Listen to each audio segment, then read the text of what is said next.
Welcome to Season 4 of the Willing Equine podcast, the podcast where we chat about all things horses and being the best horse people we can be for our horses. My name is Adele Shaw. I'm a certified behavior consultant, and my passion is for creating positive relationships between horses and people.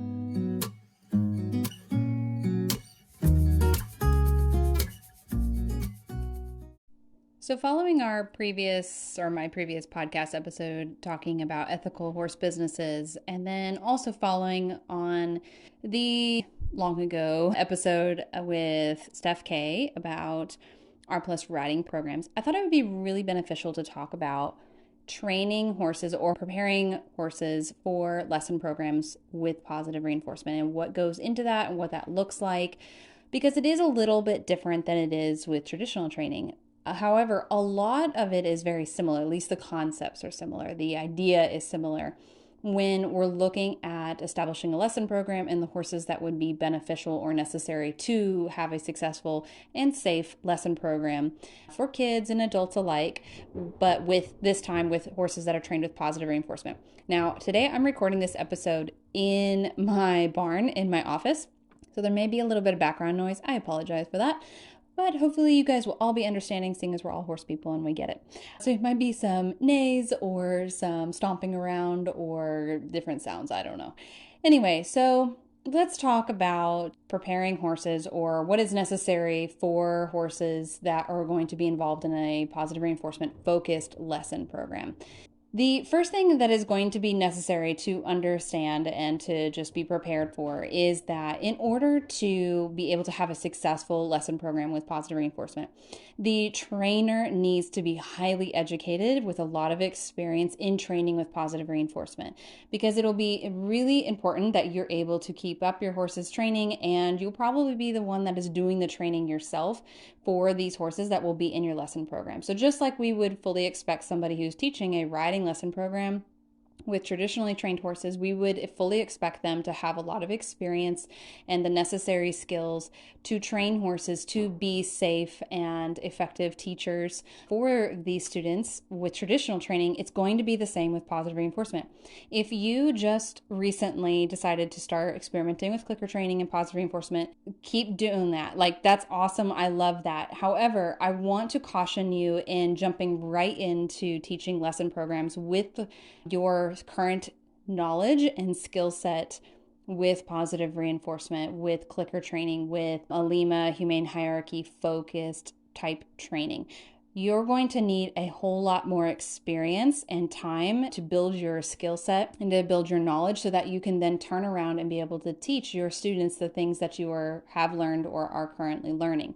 Again, just like with any other lesson program, we would expect the teacher, the coach, the trainer, whoever, the riding lesson instructor, to be very educated in what it is that they are teaching. So this goes a little bit beyond the riding lesson program and the horse training aspect of it, but is totally involved in all of that. It's very, very important. I have a lot of people that come to me that are interested in starting lesson programs that are based on positive reinforcement, which I'm all for and a huge supporter of. However, there is a lack of experience or even a knowledge level and skill set level that is necessary for a successful program where you're turning around and teaching these people, whether they're young adults, kids, it doesn't matter, the skills that they are needing to learn and they need to know. So you need to be educated. You need to have a mentor. You need to have a coach. You need to have a lot of training with other instructors. You need to clock hours, many, many, many hours, not just in horses, because all of your previous years with horse training, horsemanship, natural horsemanship, traditional training, competitions, all of that is valuable still. And you will need that and you will apply that in all of your coaching going forward. But it is not, or it is lacking, I should say, in this particular area. So just like I wouldn't jump out and start advertising for as a, let's say, a Western pleasure training instructor, riding instructor, I am not prepared to be able to teach that in a professional manner. I have been doing horses my whole life. I have been coaching and training professionally for a long time now, but I am not particularly skilled or knowledgeable in the area of Western pleasure or reining, or let's think of some other areas, maybe, I don't know, endurance, things like that. I would need a whole lot more education and experience before I could turn around and start teaching people those things. I'm just not skilled in those areas, and that's okay. That doesn't make me any less qualified to be a professional. It just makes me less qualified to be a professional in those particular disciplines. Same idea here with clicker training and positive reinforcement. You need to be skilled and have a lot of experience in this particular area before you can turn around and start teaching people about clicker training and positive reinforcement and all of this in a professional capacity. And on top of all of this, so we've been talking about from the student's perspective, right? The human learner's perspective. We also need to be skilled trainers in this area because we are the ones that are training the horses that are going to be in our lesson program and maintaining their training. If you are not particularly skilled or experienced yet in training this way, then your horses are not going to have the necessary foundation or skills that is needed to be able to safely and effectively teach your students. So it's going to be quite a bit of a mess. So your own education and experience level, it has a huge role here and is really, really important that we pay close attention to that. And if you're listening to this episode and you are looking for a coach or an instructor, I highly encourage you to look at their education. What classes have they done? Who have they mentored under? What courses have they taken? How many years have they been training this particular way? How many horses have they worked with in this particular way? What are their case studies like? What are their success stories? What do they have referrals, etc.? You need to be looking for somebody who is experienced. Now, I'm going to put all this with a little bit of a caveat because it is still, like, this type of training is still relatively new. So there are some limitations to how many years you should be expecting of experience level from an instructor you're going to be learning from. You're going to be hard pressed to find somebody who's been doing this for 20 years, clicker training in particular, for 20 years. However, they could have had horses for 20 years and training professionally for 20 years, and maybe they've been training with positive reinforcement for the last 4 years.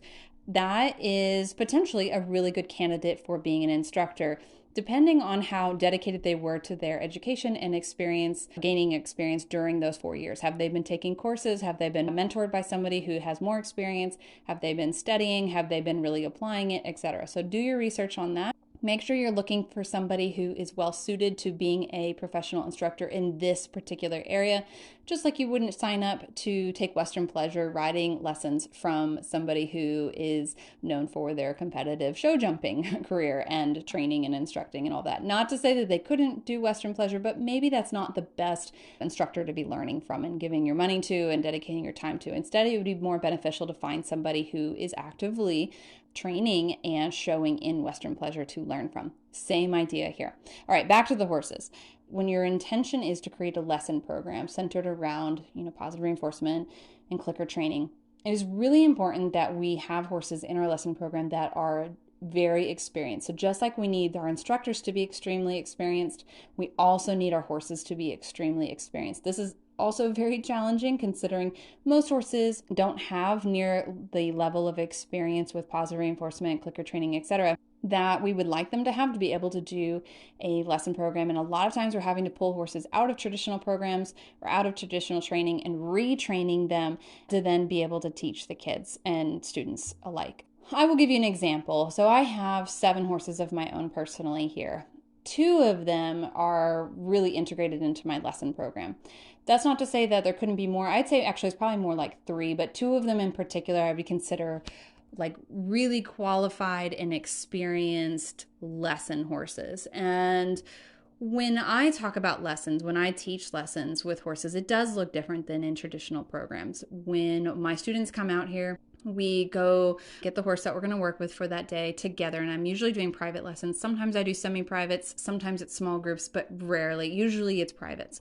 And so we go out together to invite the horse to participate in the lesson with us. So we go and meet the horse, part of the way, and then they come up to us and we go through different steps. So I ask them to self-halter, and then we bring them into our training area. And usually we start off on the ground doing some different exercises, whether it's like cone targeting or following the target or some reverse round pen or going over ground poles, or maybe even we spend the first part of the lesson free shaping a new behavior. A lot of my lessons are focused on teaching people how to be trainers, not so much on a particular discipline. Now, you could arrange your lesson program to be different than mine, but mine is very much focused on horsemanship, taking care of horses, and being a horse trainer. We do ride, but that is not the primary focus of what I teach. So we spend a good portion of the lesson working on our horsemanship skills and our training skills and understanding learning theory and operant conditioning and classical conditioning and how to shape behaviors and how to listen to the horse's body language and calming signals and all of that. And then usually the second half of the lesson, or maybe it's every other lesson, we will, ask the horse if they want to be, ridden. So we do that through start buttons and cooperative behaviors. So they'll line up at the station, we put the tack on, and then we go and ask them if they want to line up at the mounting block, and then we do our riding lesson. I focus heavily on equitation and just safe riding skills and, having a good seat and good balance on the horse's back and learning to move with the horse, learning to read their body language from in the saddle, learning to be effective trainer from the saddle. All of the stuff that we're working on the ground applies to in the saddle, with the addition of having good equitation and a good seat. We learn how to transfer cues. We learn how to use cues in a certain way and keep them consistent, having good mechanics. Then we learn the rhythm of like a cue, then the behavior, then the click, then how do we feed. That all is integrated into the lesson program. Now it's in the saddle though, at that part of the lesson program. So that's how my lessons are arranged. And sometimes we don't ride and sometimes we do. And some of my horses are rideable and some of them are not. And whether or not a horse is rideable doesn't necessarily dictate whether or not they can be in the lesson program, because many of my horses are not rideable and they are fantastic teachers. They are excellent teachers. They love to participate in the training. They are very patient. And by that, I'm going to operationalize that. It just means that they are willing to stand there for a long period of time while the human fumbles around and then figures it out. And they're easygoing in the lesson, meaning it's okay if there's some mistakes or whatever, as long as they have access to that reinforcement and they have a choice to participate. They're really chill about the whole thing. They're easygoing and they have a lot of tolerance for mistakes. And that is getting us kind of to our first point about the type of horse that is necessary for a good lesson program. But we're gonna come back to that in a second. So these horses that are in my lesson program, the two that I really view as like, okay, they are really good with beginners.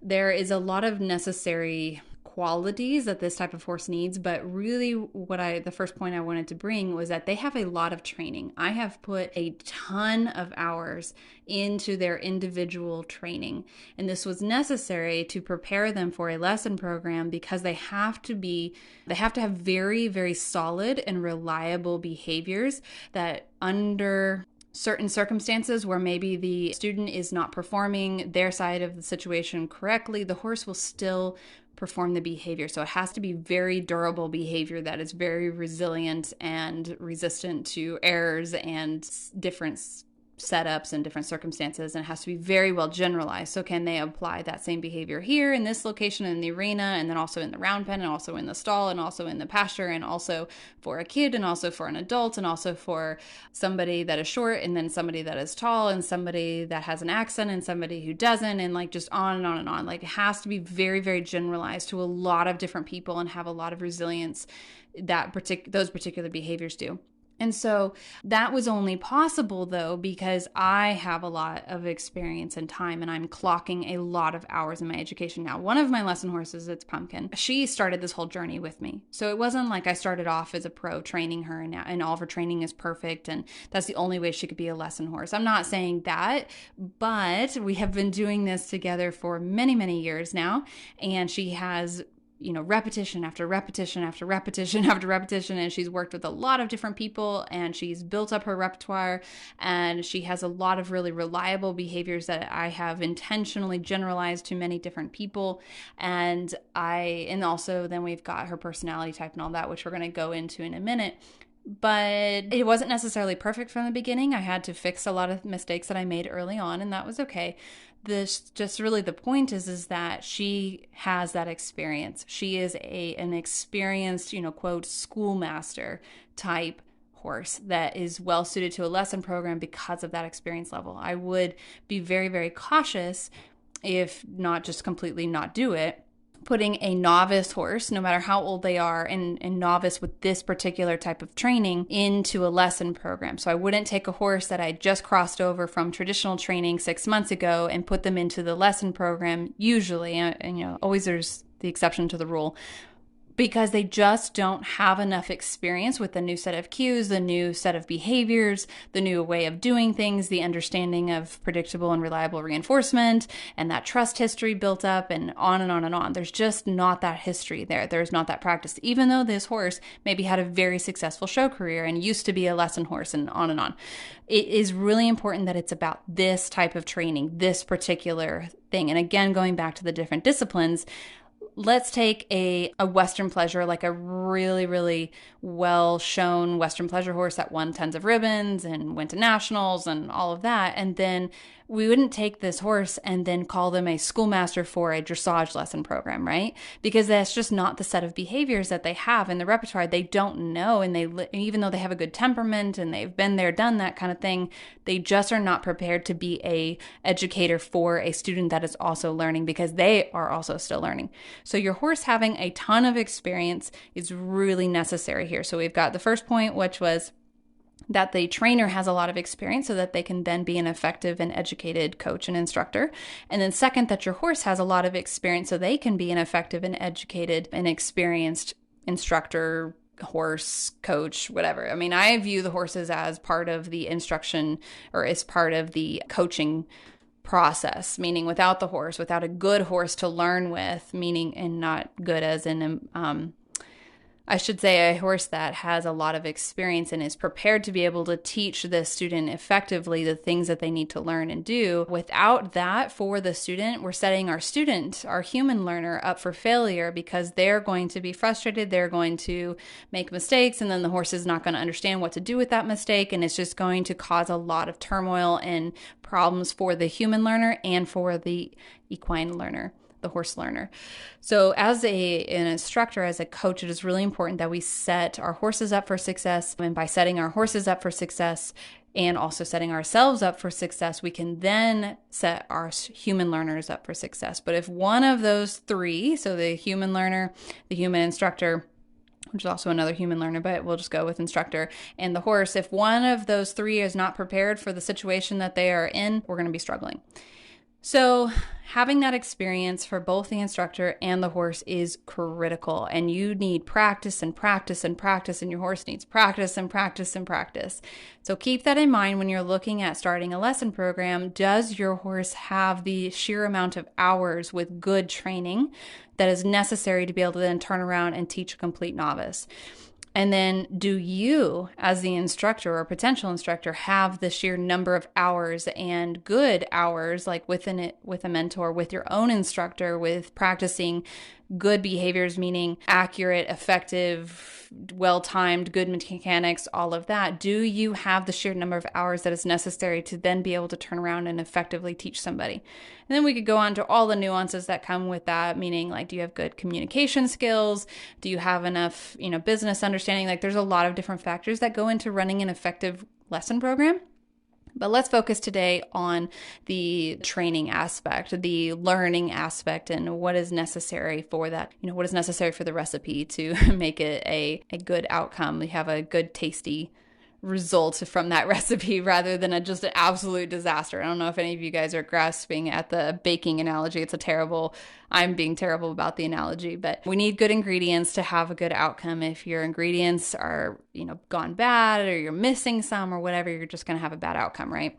So I'm going to leave that analogy alone. We're going to keep moving. What is necessary next for the horse in particular? We're going to talk about that is the personality type and their general temperament. I have horses that have a lot of experience, but are not necessarily well suited to working with beginners that may have poor timing, may make mistakes, may get distracted, and so on and so forth. They are just a little bit less tolerant of that and going to struggle more so than a different horse. Now, this doesn't mean that I am purposely putting the horse that is more tolerant into a difficult situation and being like, just deal with it because you have a good personality. No, I don't want to punish them. them for being tolerant. I don't want to punish them for being patient. I want to reward that, and I want to keep that strong. So it is necessary for me to be extremely effective and intentional with my training program and with how I set everybody up, because I don't want to push that horse to having a problem, right? I don't want to create a problem where there isn't one. I want to maintain that horse's kind of good nature and goodwill towards this novice student. So if that's my job, to set everybody up for a happy ending, for everybody to have a good outcome, and for the horse not to get frustrated and the human learner not to get frustrated. That is my job as an instructor. But there are certain horses that I have personally, and I also work with, that I would not recommend for a lesson program, at least not right now, due to some different factors. Maybe they struggle with inconsistent reinforcements. Sometimes the handler takes a few extra seconds because they dropped their food and now they're fumbling for some more. And then that is likely to result in the horse getting pretty frustrated. That's the type of horse that I probably wouldn't put into a lesson program, at least not yet, until I can help the horse through that and help them feel much more comfortable around food and have better feelings towards food and just have less just general tension, anxiety around food, which is absolutely possible, but takes time. Another type of horse I might not put into a lesson program is going to be a horse that struggles with I'm just going to call it generalized anxiety or spookiness, where they have a tendency to be a little bit less predictable. Like if something were to scare them, or today, maybe it's a little bit extra windy, so they're going to be all over the place mentally and physically. I might not put that type of horse into a lesson program until at least I can help them. But some horses, just personality wise, they are more like that, or maybe there's chronic pain that isn't resolved and can't be resolved. Maybe there's something else going on. I don't know. There could be a lot of different factors that lead to those issues. That horse may not be suited to a lesson program. Another type of horse that might not be suited to a lesson program is a horse that has a strong fight or flight response. Particularly a fight response is what I'm referring to, as the first horse would be the flight response, or the previous example. This horse that I'm talking about is going to have a really strong fight response. So if ever threatened, worried, anxious, unpredictable reinforcement, etc., they are more likely to lash out. They're going to act in self-defense. They are going to have a really strong fight response. Now, a lot of times these horses can be worked through this, and they can get to a place where they are really, really feeling safe and comfortable, etc. However, it usually requires some level of consistency and management throughout their life. If you all of a sudden throw them into working with somebody who is unpredictable, that isn't acting the same as you, drops their food sometimes, is slower with the mechanics, or maybe they swing their hands around randomly, or they say something loud all of a sudden, whatever, you might re-trigger that sense of lack of safety and re-trigger that self-defense response, which is perfectly reasonable. I'm not saying any of these things are necessarily or inherently bad. They just are what they are. The horse has got something going on. We've all got learning histories. We've all got different personality types. We've all got different physical stuff going on.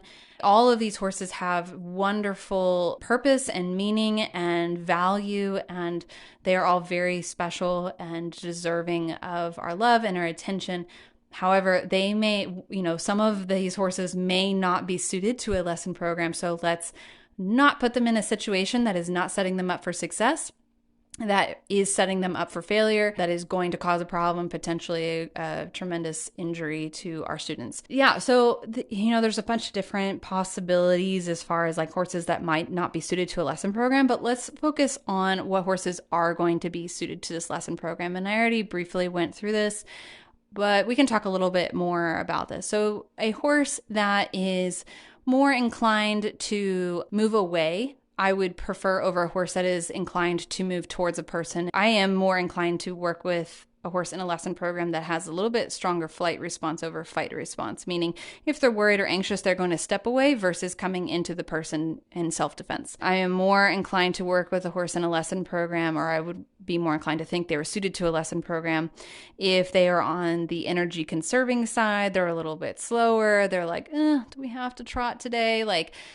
That type of horse, I feel, is much more suited to a lesson program, because push come to shove, they're just going to kind of stop and be like, I'm good. Versus a horse that has a lot of energy and is really wants to run and play and have a good time. I'll come back to that in a second about higher energy horses and different levels. We'll talk about the different levels of kind of lesson horses. So let's see, some other things that would be beneficial in a lesson horse is a horse that likes to be touched and groomed. That makes a world of difference to the students. A horse that actually enjoys, tactile touch, but it's not always necessary. It just would be beneficial. It'd be nice. A horse that enjoys people's company, so is more than willing to come up to the pasture, is excited to engage.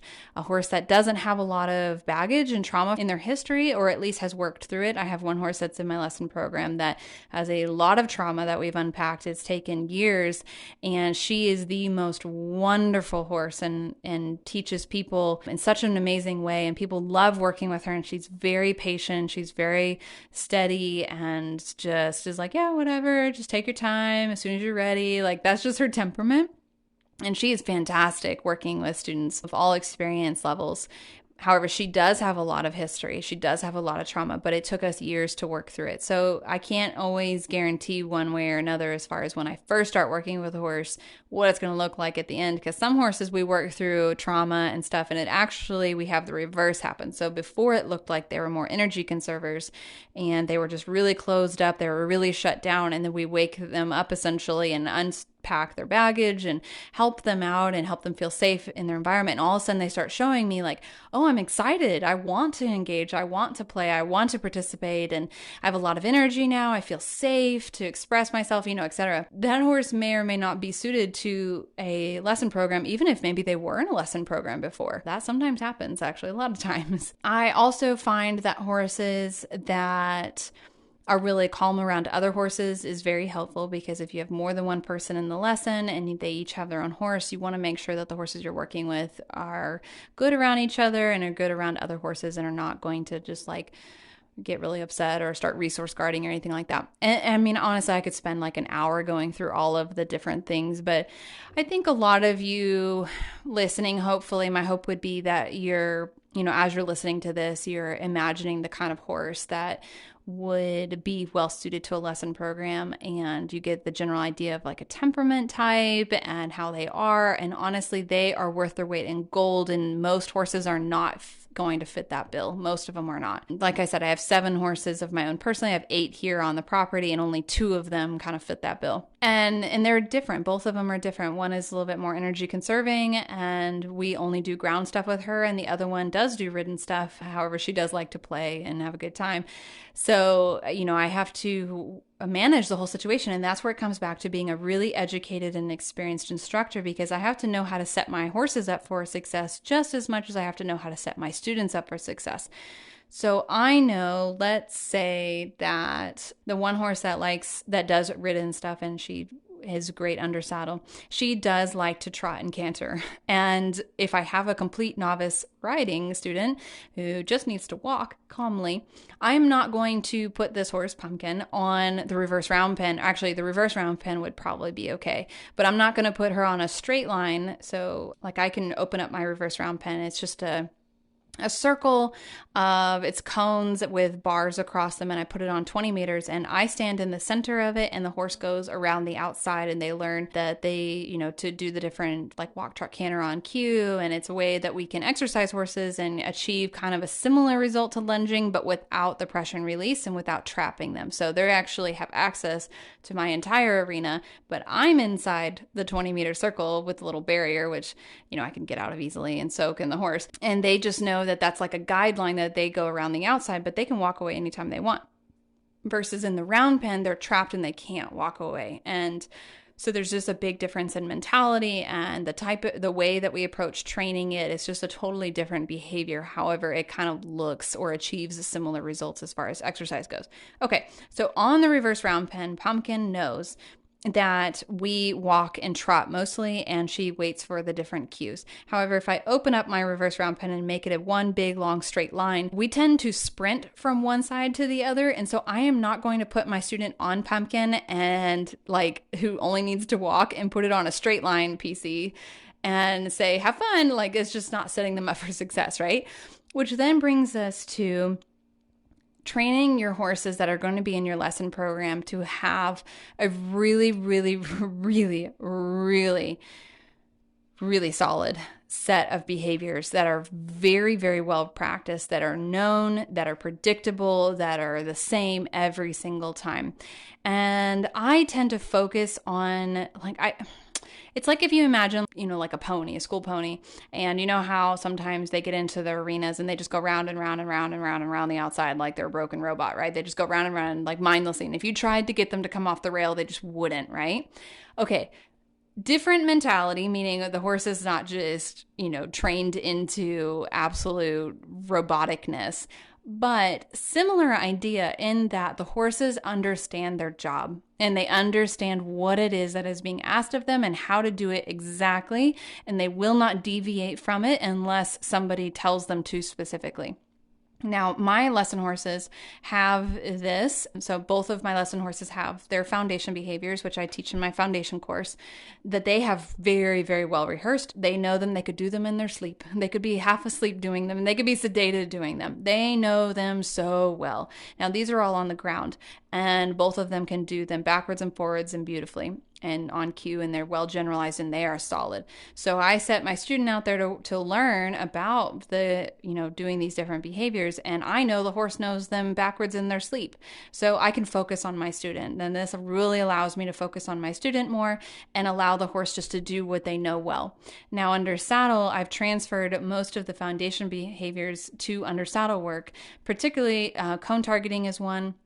Where like my riding horse Pumpkin, she knows how to go from cone to cone to cone in a large shape. So I can do like a circle or a square, or it doesn't matter, diamond, but she knows to go from cone. She goes to the next one. She stops there, waits for the click, waits for the food. Then she knows to go to the next one. And she does it on autopilot.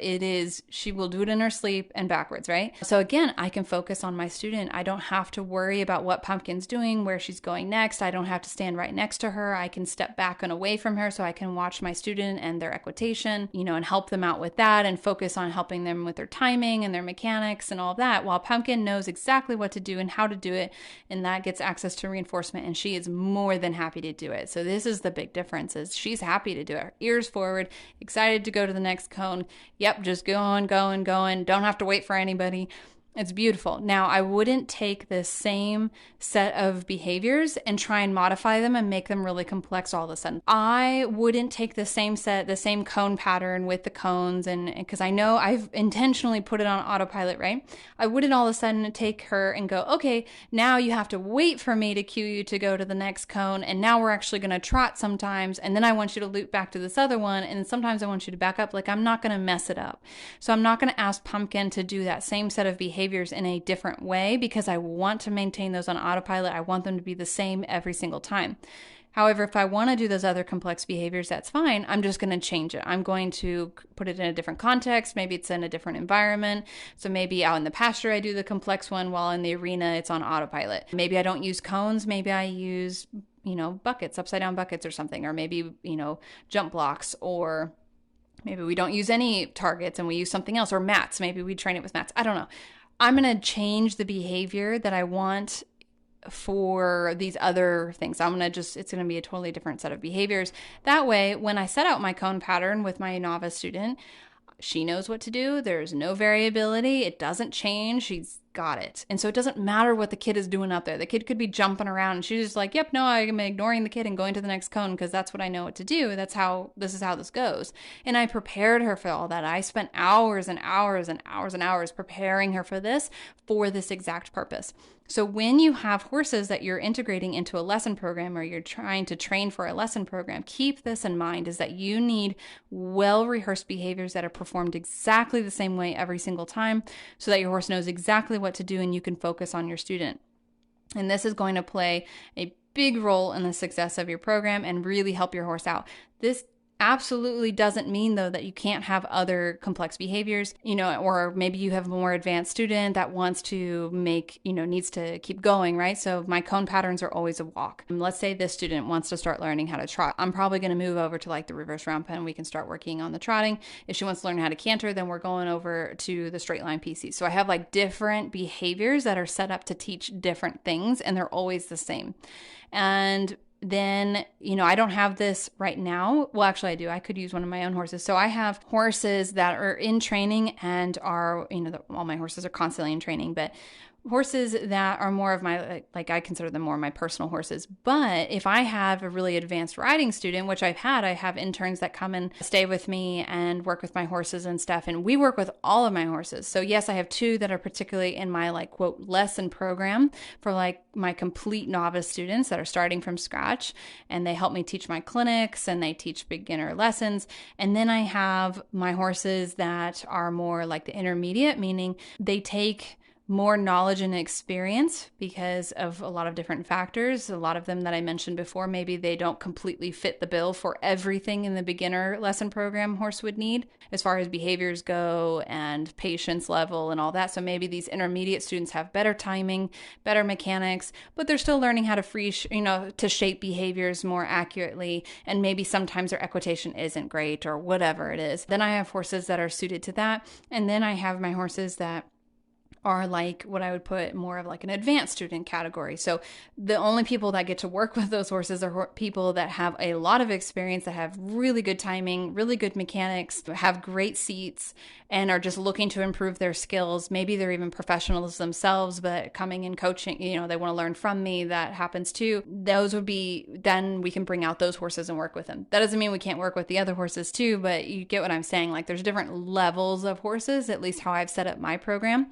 And I think a lot of lesson programs are set up this way. At least I know growing up, there was, the beginner lesson horses, and then there was like the ones that were a little bit more advanced. And then after that, you had to move on to like leasing a horse. That would be like more advanced. And then by the time you were like advanced, you would own your own horse. So levels are pretty normal in lesson programs. So that's really how I have mine set up too, and how I have my horses trained. I don't have behaviors like, for example, River, my mare. I don't have behaviors that for her that are particularly trained for a lesson program because she is not in the lesson program. However, I have people that travel to visit me and learn from me that have a lot of experience, or people that intern with me. And by the end of like the 6 weeks that they're interning with me or whatever, we might start actually working with River, and they can help me work on different riding behaviors. They can help me work on generalizing certain behaviors like some cooperative care medical behaviors. They can help me achieve these different training goals, but they are not, like River is not in the quote lesson program. She is not a horse that I would put in a lesson program, not only because she's my personal horse, so she's my baby, but because she doesn't fit all of that like checklist that was earlier on, as far as personality type and like their patience when it comes to food, and when she just doesn't fit those, and that's okay. Like I don't expect her to. I'm not trying to train her to. And then the other part of it is I have not put in the hours that are necessary to get her to that point to be able to integrate into a lesson program, because I don't have that goal for her. So it's okay. So she may be able to eventually, especially as she gets older, because right now she's only 6, she may eventually be able to be suited to join a lesson program with more novice handlers and work with more novice handlers. But twofold: one, I don't know personality wise, we'll have to kind of see. But two, I just have not purposely put that type of training into our time together, because I don't have that goal for her. So that comes into play too. Just because a horse has a lot of experience with clicker training does not make them well suited to a lesson program, or that they've been trained for a lesson program. So I'm thinking I've pretty much maxed out like what I wanted to say with this particular topic. Really, I guess really what it came down to was understanding the amount of hours that are needed for your own education and experience to be able to run an effective lesson program safely and help everybody be successful and not be frustrated. Like, you need to clock the hours. You need to be experienced in this particular type of training before you start professionally training other people to do what you're doing. The second thing was having a horse that is suitable for the lesson program, temperament-wise, but also training-wise. So the amount of hours and time and intentional types of training that go into preparing a horse for a lesson program is critical to the success of the training program, of the lesson program, and everybody being successful, whether it's the horse, the human, the learner, the student, or you. So both sides of that, between you and your horse, it's like a lot of time and a lot of hours and a lot of experience. Now, I'm not saying all of this to like crush your hopes and dreams or to make you feel like it's going to be forever or like you can't do it or it can't be achieved. Absolutely, it can. I personally mentor quite a few young professionals that are getting started, that are creating their lesson programs, that are getting going. And of course, sometimes you got to do what you got to do as far as like maybe your horse doesn't have quite as much experience as you would like them to have. That's okay. You can still use them in or have them help you in your lesson program. You just need to modify the program to suit that particular horse. So let's say this was another point that I should have brought up earlier, but let's say I had a horse that, like River, like maybe I needed to use River for whatever reason. I don't know what. Maybe I had only a couple of horses and one or two of them were out. I don't know. Whatever reason, I needed to use River, and I just said, like I just said, she's not suited to a lesson program. What I can do, though, is I can help everybody out by putting her and the student in protected contact. So have the student on one side of the fence, the horse on the other. I can pick a behavior that River knows very, very well and isn't really complicated. So maybe something like stationary targeting or, I don't know, something else. So we'll go with stationary targeting.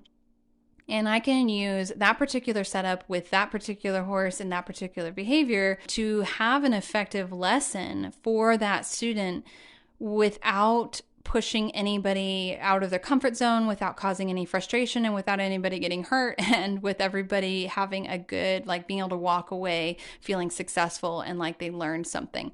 So we could achieve building duration, like teaching the student about duration. We could work on mechanics. We could work on timing.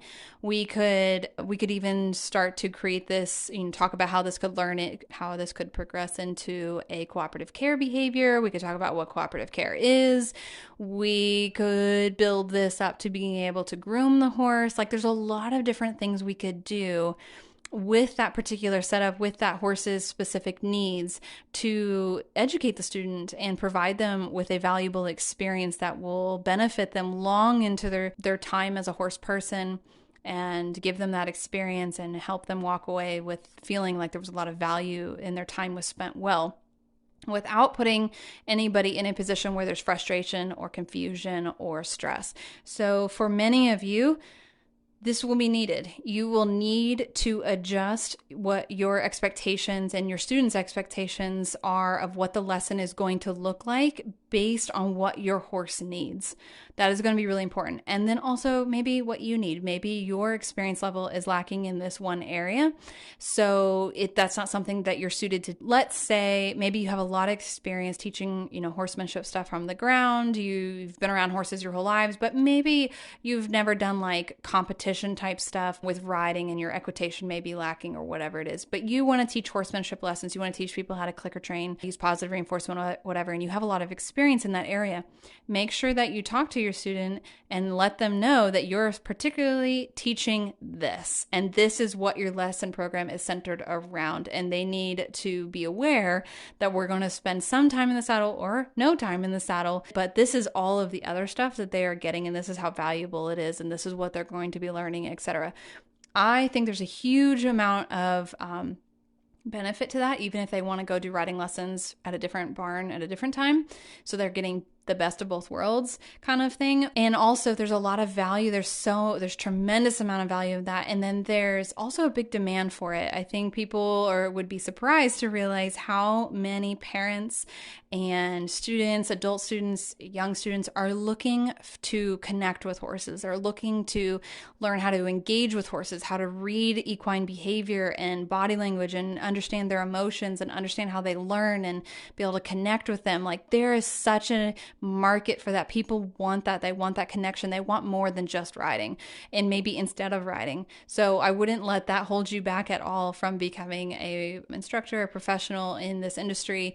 Just know that you need to market accordingly, and you need to set your clients' expectations up accordingly, and you need to train your horses accordingly. So focus on their ground behaviors, focus on their foundation behaviors, focus on their autopilot type behaviors being stuff on the ground. There's not a lot of point in focusing on a ton of riding behaviors if you don't plan to teach those. Not to say you couldn't teach them to ride, but I'm just saying if you're particularly training for a lesson program, well, let's focus our attention where it is needed when it comes to training hours, because there's only so many hours in the day. It's okay if you need to modify your your program and your client's expectations and your expectations according to what you have available to you right now.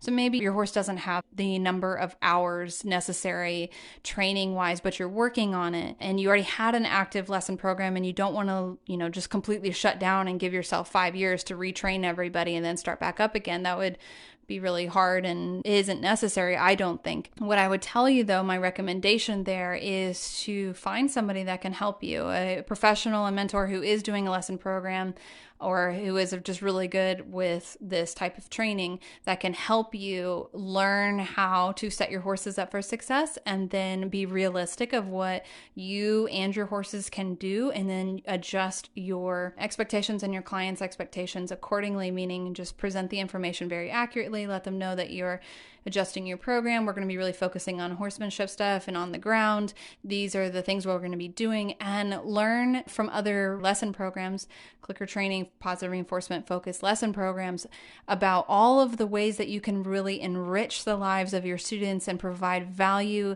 to them during their lessons without having to push your horses beyond what they know and really expect too much of your horses from based on their training that they have so far, and how to modify your lesson program accordingly to keep everybody happy and fulfilled and, being successful and getting a lot of value out of the experience. All right, guys, so I'm going to wrap up this episode here. I hope it was really valuable. If you're interested in learning more about lesson programs and setting up your own program and what is necessary to go into that, I do offer consultations that I'm more than happy to help in any way I can. And I can also refer you to other people that have their own lesson programs that would potentially be really helpful and be interested in assisting you in getting your program started. Also, if you are still learning and wanting to continue your education and learning how to train with positive reinforcement and clicker training, my foundation course and my academy has a lot of professionals that have gone through it or are currently active members and have found a lot of value, and it has helped fill in a lot of gaps and offer them the support that they need to be able to start their own programs and to be successful in that. And then also to be able to continue have the guidance that is needed. And sometimes you just need somebody to bounce ideas off of, or, hey, I've got this one student, they want to do this, but this horse isn't quite ready for this. What are your recommendations? We can bounce ideas back and forth, and having that community and that support system that is really rooting for you and wants you to be successful and wants you to continue to expand the world of positive reinforcement and bring it to new equestrians and equestrians that are curious and learning new things still, and the next generation, all that. Having that community there to support you is such a huge aspect to being able to be successful long term and avoiding burnout and compassion fatigue and all of these things that I know most of us professionals currently or have in the past dealt with or are dealing with or trying to avoid. I know myself, I'm actively working to avoid burnout right now. So having that community is so important, and never be afraid to reach out for help, for coaching, for just somebody to bounce ideas off of. I am more than happy to help.